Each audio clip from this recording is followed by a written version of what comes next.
အားလုံးပဲမင်္ဂလာပါအခုပြောပြမယ်သင်ခန်းစာကတော့ new sheet တိုးခြင်းဖြစ်ပါတယ်ဒီမှာတော့ exam မှာ workbook အသစ်ခေါ်လိုက်တဲ့အခါမှာဒီမှာ auto sheet လေးတွေပါပါတယ်ဒါကတော့ကိုက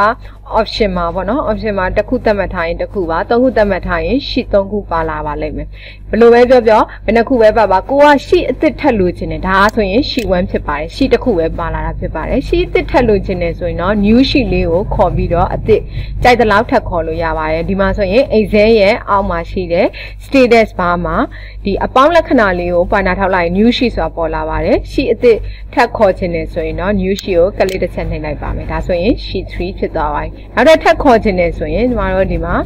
အပေါင်းလေးကိုထပ်နေရင် sheet 4ဆိုပြီးတော့ sheet တစ်ခုထပ်ရောက်လာပါမယ် sheet 1ကိုသွားခြင်းရင် sheet 1ပေါ်မှာကလစ်တစ်ချက်နှိပ်ရုံပါပဲ sheet 3ကိုသွားခြင်းတယ်ဆိုရင်တော့ sheet 3ပေါ်မှာကလစ်တစ်ချက်နှိပ်ရုံပါပဲဒါဆိုရင် new sheet ကိုနှိပ်ပြီးတော့ sheet များစွာကိုခေါ်လို့ရပါပြီ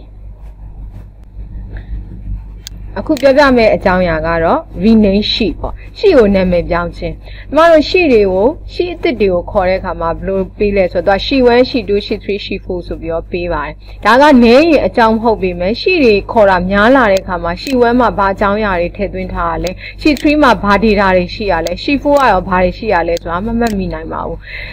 သူနဲ့သက်ဆိုင်ရာနာမည်လေးတွေပေးမယ်ဆိုရင်တော့မှတ်မိနိုင်ပါတယ်ဥပမာဘယ်လိုမျိုးလဲဆိုရင်အရောင်းစင်းဆိုရင် sales data လိုမျိုးဝန်ထမ်းလစာဆိုရင်တော့salary လိုမျိုးဝန်ထမ်းတွေရဲ့အကြောင်းအရာဆိုရင်တော့ staff ပုံစံမျိုးပေါ့နော်အဲ့လိုမျိုးသက်ဆိုင်ရာနာမည်လေးတွေပေးထားမယ်ဆိုရင်မှတ်မိလွယ်ပါတယ်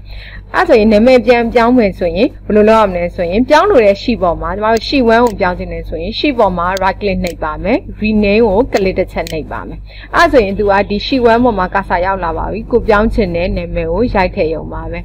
SALESC ဆိုပြီးတော့ရိုက်ပြီးသွားတဲ့အခါမှာ enter clickတစ်ချက်နှိပ်လိုက်ပါအဲ့ဒါဆိုရင် sheet ကိုနာမည်ပြောင်းပြီးသားဖြစ်သွားပါလိမ့်မယ်အဲ့ဆိုရင် sheet 3ကိုလည်းနာမည်ပြောင်းပါမယ် sheet 3ကိုနာမည်ပြောင်းခြင်းရင် sheet 3ပေါ်မှာ sheet 3ကိုသွားပါမယ် sheet 3ပေါ်မှာ right click နှိပ်ပါမယ် rename ကိုရွေးပါမယ်ပြီးရင်ကိုပြောင်းခြင်းနဲ့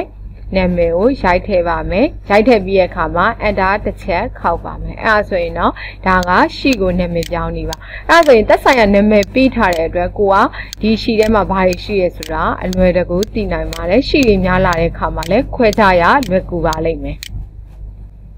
နောက်တစ်ခုကကြတော့ delete sheet တွေကိုဖြတ်ခြင်းကိုက sheet တွေကိုမလိုအပ်တော့ဘူးဖြတ်ချင်တယ်ဆိုရင်ဖြတ်ချင်တဲ့ sheet ပေါ်မှာ right click နှိပ်ပါမယ်ပြီးရင် delete ကိုရွေးလိုက်ရုံပါပဲအဲ့ဒါဆိုရင်တော့ကိုဖြတ်ချင်တဲ့ sheet ကပြတ်သွားပါလိမ့်မယ်ဒီ sheet 4ကိုလည်းဖြတ်ချင်တယ်ဆိုရင် sheet 4ပေါ်မှာ right click နှိပ်ပါမယ် delete ကိုနှိပ်ပါမယ်အဲ့ဒါက sheet ကိုဖြတ်နေပါအဲ့ဆိုရင်တော့ sheet တွေကိုအသစ်တိုးတာတွေ sheet တွေကိုနာမည်ပြောင်းတာတွေ sheet တွေကိုဖြတ်တာတွေပြောပြသွားတာဖြစ်ပါတယ်အဲ့ဒီအကြောင်းအရာတွေကိုအကုန်ပြန်လေ့ကျင့်ကြည့်လိုက်ပါအောင်